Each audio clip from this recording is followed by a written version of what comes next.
আপনারা এটা জানেন তো যে অন্যের জন্য দোয়া করলে লাভ।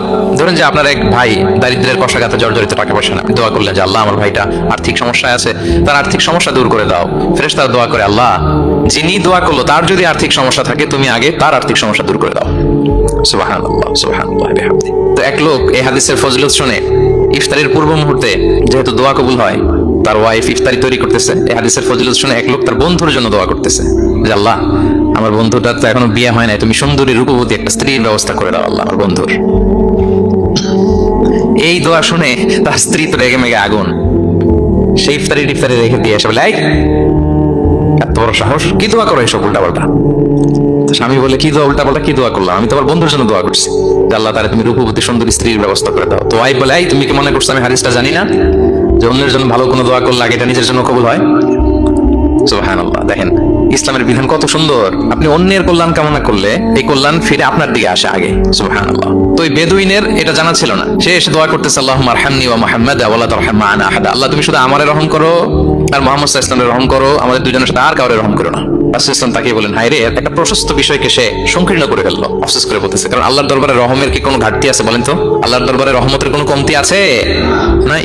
রাসূল ইসলাম বলেন সাথে সবাইকে ইনক্লুড করতে পারতো। আচ্ছা গেল, দোয়া শেষে এবার সে মসজিদে নববীর মাঝখানে বসে পেশাব করা আরম্ভ করছে। এবার তো সাহাবারা রেগে মেগে আগুন, কি এত বড় সাহস, মসজিদে নববীর মাঝখানে পেশাব, সবাই উদ্ধত হচ্ছে তাকে মারতে যাবে। রাসূল ইসলাম সবাইকে সামলালেন, থামালেন, বললেন রাখো রাখো রাখো, ছাড়ো, আগে সারতে দাও।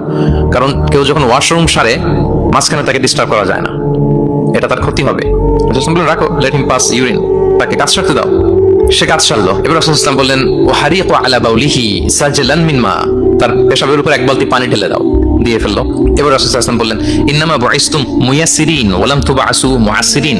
হে সাহাবারা মনে রাখো, তোমরা সহজপন্থী হিসেবে প্রেরিত হয়েছো, তোমরা কট্টরপন্থী হয়ে পৃথিবীতে প্রেরিত হও নাই। সুবহানাল্লাহ। তাহলে যে কোনো জিনিসের সলিউশন আপনার সহজভাবে করতে হবে, এটাকে জটিল বানানো যাবে না। আমরা অনেক সময় জটিল থেকে জটিল করি। তখন এই বেদুইনকে রাসূল ইসলাম ডেকে বললেন, আচ্ছা তুমি যে কাজটা করলে, মসজিদে নববীর মাঝখানে পেশাব করলে, এটা কি ঠিক হলো? তুমি কি জানো এটা আল্লাহর ঘর, এটা আমাদের মদিনার কমিউনিটির ইবাদতগাহ, এখানে আমরা আল্লাহর ইবাদত করি, আল্লাহর জিকির করি, আল্লাহর কিতাব তেলাওয়াত করি, এটা কি তোমার ঠিক হলো? এইভাবে যখন আদর দিয়ে পরম মমতায় তাকে বুঝিয়ে বলা হলো, সে লজ্জিত হয়ে মাথা নিচু করে ফেললো। সুবহানাল্লাহ। রাসূল সাল্লাল্লাহু আলাইহি ওয়াসাল্লামের কাছে ক্ষমা চাই।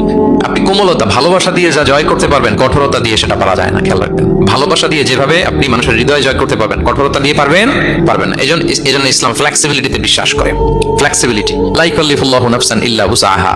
আল্লাহ সাধ্যের বাইরে কাউকে কখনো কিছু চাপিয়ে দেয় না। এজন্য ইসলামকে সহজ করে উপস্থাপন করতে বলেছেন তিনি।